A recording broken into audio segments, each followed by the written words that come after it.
Good evening, everyone, and welcome to this edition of the Primetime Newscast in the English language on Canal, the International. I'm called Maureen. We'll begin with our top stories.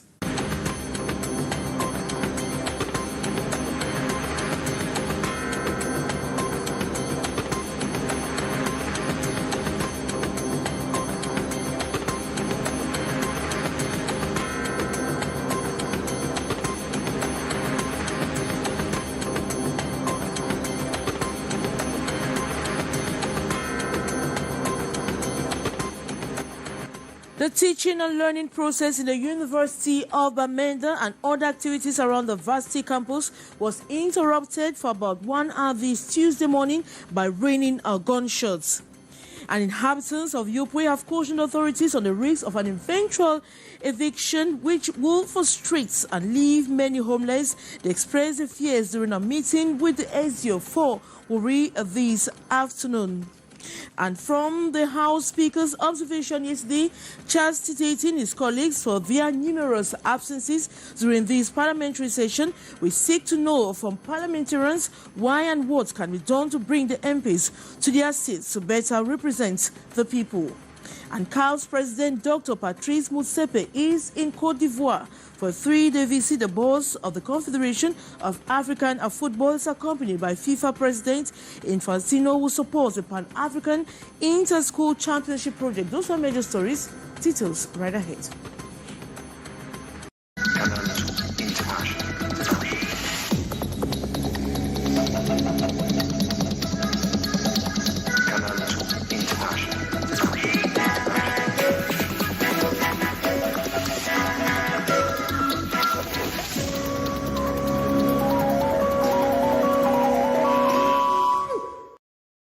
Good evening once more. The teaching and learning process in the University of Bamenda in the northwest region of Cameroon and other activities around the Varsity campus was interrupted for about 1 hour this Tuesday morning by raining gunshots. Reports say separatist fighters went on a rampage in a shooting spree around the popular quarter neighborhood below the university campus in Bad to reinforce their 1-week lockdown of Tuba subdivision after the killing of a man and his 2 nephews last Thursday, when government are sympathetic with the separatists. In a video footages that quickly went viral, students and other inhabitants of Bambili ran helter-skelter for safety. So far, there has been no injury as normalcy returned shortly after birth, with many students not returning to campus for the rest of the day for the fear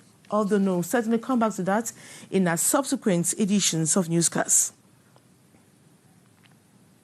And inhabitants of Yopwe and Cameroon's economic city Douala have cautioned the authorities of the risk of an eventual eviction which will frustrate and leave many homeless. They expressed these fears during a meeting with the SOCIETE of Uri this afternoon. It was a tense atmosphere that saw inhabitants brandishing documents justifying their presence on the land. Today's meeting comes after several orders to get the population of the land that belongs to the ports of Douala. We'll come back to that in subsequent editions of newscasts. Meantime, thousands of Cameroonians are frustrated and homeless following constant demolition of homes constructed on government land. Unsupposed government land tension is high in Douala as more houses earmarked for demolition will be crushed down by caterpillars. How did we get here, and what is the procedure to follow? What will the population get compensated? More in the following story. For years now, the constant or persistent destruction or demolition of houses on the supposed government land has left Cameroonians with a fear of the unknown. Government remains at the center of this controversy, with many asking questions on its role at a time when poverty-stricken Cameroonians are seeking for a means of survival. So you need to identify what category of persons we are talking about. Are they just people who came and occupied illegally land that did not belong to them, or there are people who occupied land with land? You see. And now I agree that there's a social responsibility towards the state. The state should be proactive. You see, because we have the local authorities who identify, who see on daily basis that people are settling on those parcels of land. Political observer and social critic Barrister Kamwa Limen talks on compensation modalities, which he sees can only be beneficial upon presentation of a land certificate. In every society they can demolish, but there is compensation that follows that when they demolish. And that compensation can only be done to those who have property, like those who have land titles, you see. Now, when you have your land certificate, the law says that you need an authorization to build, right? The evaluation will take into account if you had authorization to build and the amount estimated for that property, because you pay that authorization in function to the amount cost of the property. He laments the acquisition of land by Cameroonians without prior investigations. If you want to buy land that, for example, I have my land certificate, you want to buy my land, there is a procedure. You go to the land department, verify, you go to the notice office where the transaction will take place. If it's national land, you know that there's a land consultative board. It should be noted, thousands of Cameroonians continue to lose their homes daily to forceful evictions and house demolitions, either out of ignorance or simply because they followed the wrong procedure. From the House Speaker observations yesterday, chastising his colleagues for their numerous absences during parliamentary session, we seek to know from the parliamentarians why and what can be done to bring the MPs to their seats to better represent their people. Our reporter Beatrice Ngamo was at the National Assembly today. Her story. The House Speaker's remark, saluted by some of the parliamentarians, as a father who wants to put his house in order. Parliamentary sessions should be sessions to be attended and animated by the people's representatives. It was correct to make such an observation because he is the one heading this institution. And when the people who live their constituency and they have been given the mandate by the people and they come back here and they don't come to Parliament, what are they going to tell their electorate? What are they going to tell them? So I think the President of the National Assembly was perfect. His remarks were correct. Some reasons advanced includes the sidelines of parliamentary sessions. One of the reasons that accounts for absence in the plenary could be that some of the ministers would like to receive us in audience within this period that Parliament is holding. There are times we ask audiences in various ministries and they don't grant them. And when we come here for this session, we like to take one stone and shoot two birds. I am not saying that it might be the best way of doing things, but I'm saying that we're obliged sometimes to run to the ministry and to stay in commission. Attitudes seriously condemned. The standing order of the National Assembly, very clear on that. Chapter 16 on discipline talks of disciplinary measures in case of absences after valid or invalid explanations. But there are simple options of getting the culprits. The attendance register is here. And sometimes, even in the hall, they can take the attendance. They should control the things. Every party group leader should control it. Those that are represented in Parliament, they should control it. And then send it to their constituency to tell the constituency that the parliamentarians you send here are not coming. This is but normal. So that at least the constituency should know that those they send are not there for them. It is true. We need this attitude in this country to build Cameroon.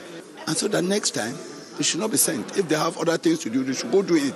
But they should allow the rightful people to come and represent them here. This notwithstanding, the House Speaker, Honorable Kavaye Yegejibre, sworn in yesterday, has sure sunk, as he is a no-nonsense personality.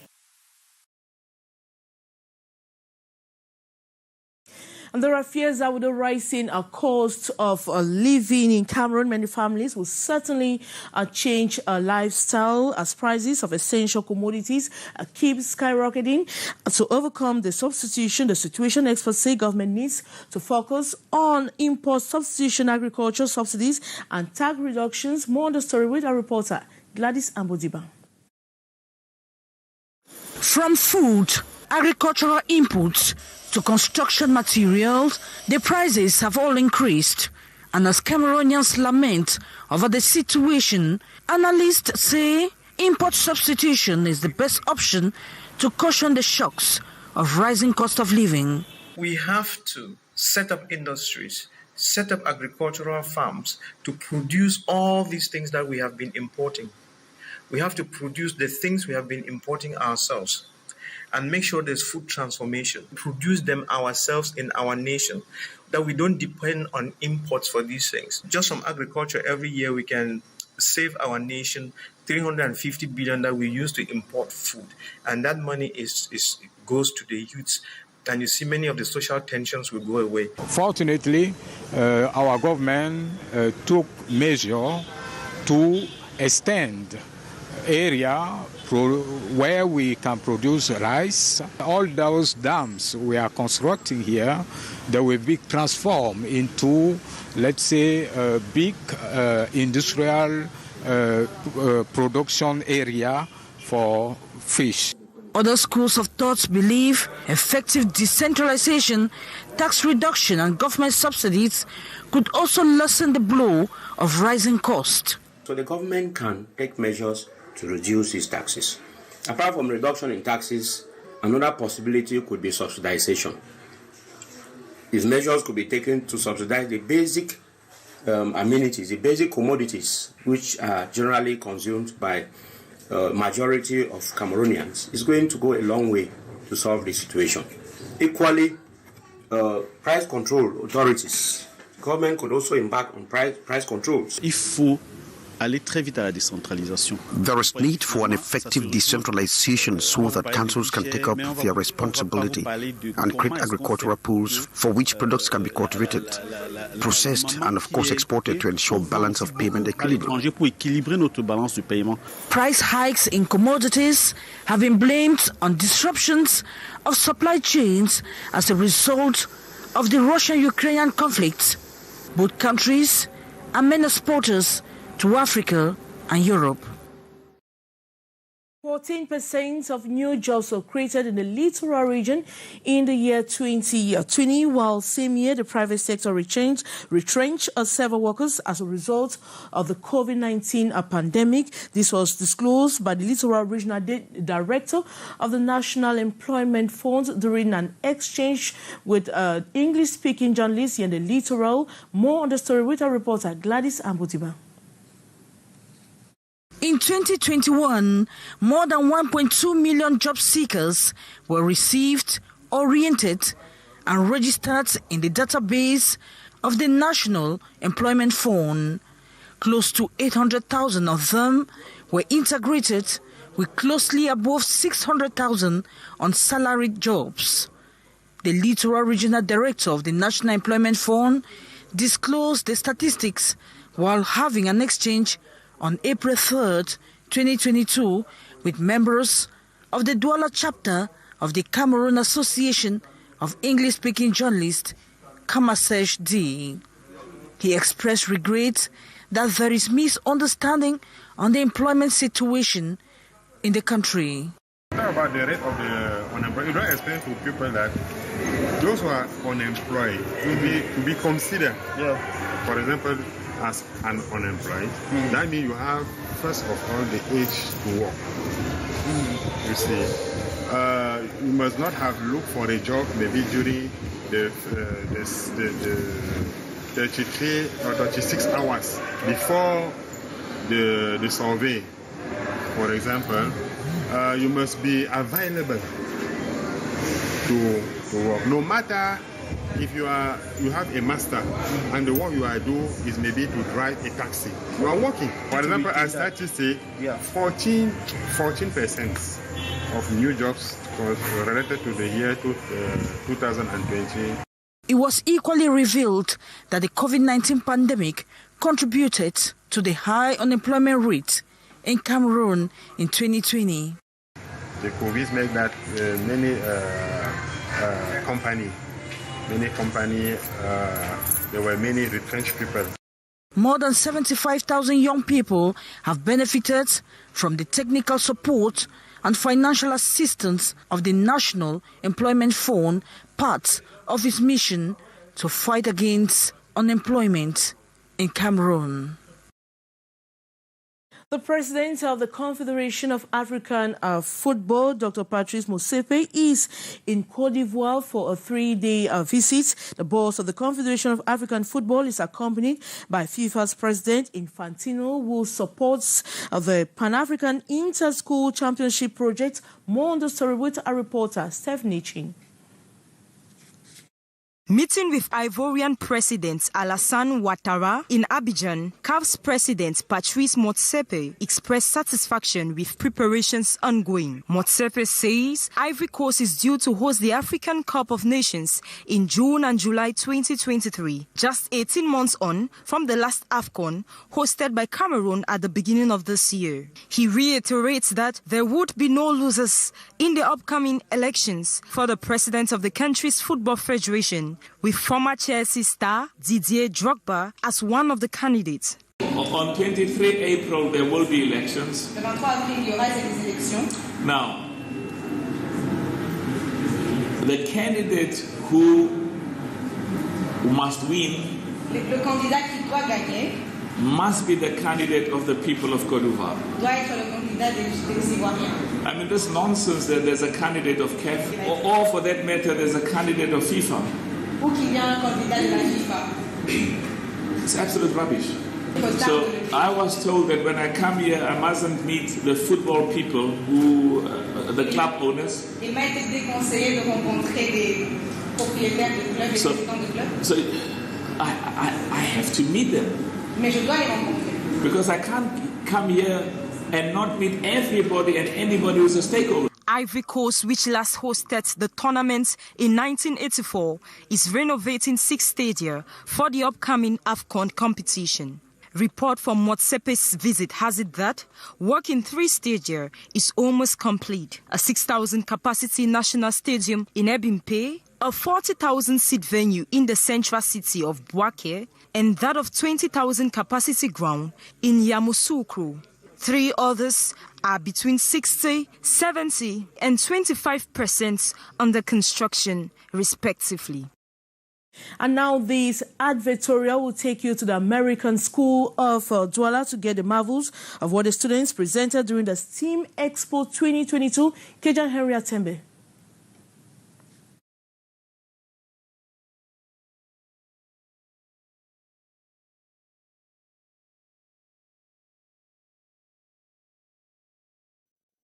The American School of Douala has for the umpteenth time organized its Open Door Day on STEM education dubbed STEAM Expo 2022. The major twist at the 2022 edition is the introduction of new areas of studies like aquaponics and advanced robotic sciences. Robotics involves a couple of grades. Like the guys around me, you have grade 6. And we have the guy presenting is in grade 11, and the other way for 3D design, grade 9. Programming has to do with basic critical thinking in order to solve basic problems, especially in the society. When these catfishes were smaller, these grains were a lot smaller too. But the reason why we feed them 2 different things is because these fishes have a different diet, basically. If they were to eat these food, it would go into their system and it would just come out, but it would not, no nutrition would be absorbed by them or nothing. So it basically will kill them. We have 15 grams of food for the tilapia fish, which is different from the catfish. It's a different type of food. It's more of a powder. It's very small. From grade 1 to 12, the children marveled the STEAM Expo 2022 attendees and parents on their research as they curiously jarred on how the future inventors displayed their savvy on new discoveries. What I found interesting in Sweet Home 3D was that, well, you don't need to be experienced. You don't need to be a designer. You don't need to be an architect to use Sweet Home 3D. All you need is just to have a visual idea that in your head that, okay, this is my room, this is my project, this is how I want it to look like. In fact, I was really impressed by the fact that we can feed our own fish, we can feed it and eat. We no longer need to go at the market and maybe buy fishes which are not, bow. So thanks to Michael for this initiative. I think that we need to learn about it and then try to copy so that each Cameroonian can have his own fishery at home. The ideal of the American school Douala is to train children to think out of classroom. Sure. So this is a brand new project, actually. We started in September of this year. It was led by a group of our 11th and 12th grade environmental science students. Initially we just started with growing lettuce and farming catfish, and now we've expanded it to grow a number of different vegetables, tomatoes, mint, basil, green beans, spinach, and we've also added 300 tilapia as well. So with this project in specific, really what we're looking at is for this project to be able to teach students through hands-on learning how to develop a project. So the students conceptualized this from the beginning. They made a business plan, they made a marketing plan, they worked out the engineering, the biology, and they proposed it to our school board to get funding to start this project. Problem solving requires experienced hands to coach the students in their various fields. We don't just teach students theory and fill their brains with information, but we try to integrate skills from arts, from technology, from engineering, computer, and try to help them use models to understand how the real life works, how things can be used and produced. If you look at most of the projects that we have designed for this event, they are actually projects that students can graduate from this school and take it on a big scale and produce things that people can use to impact the community. The level of curiosity and engagement sparks the creative side of the students of the American School of Douala. And thanks for watching. Coming up next is The Brief with Liu Piochu. Good night.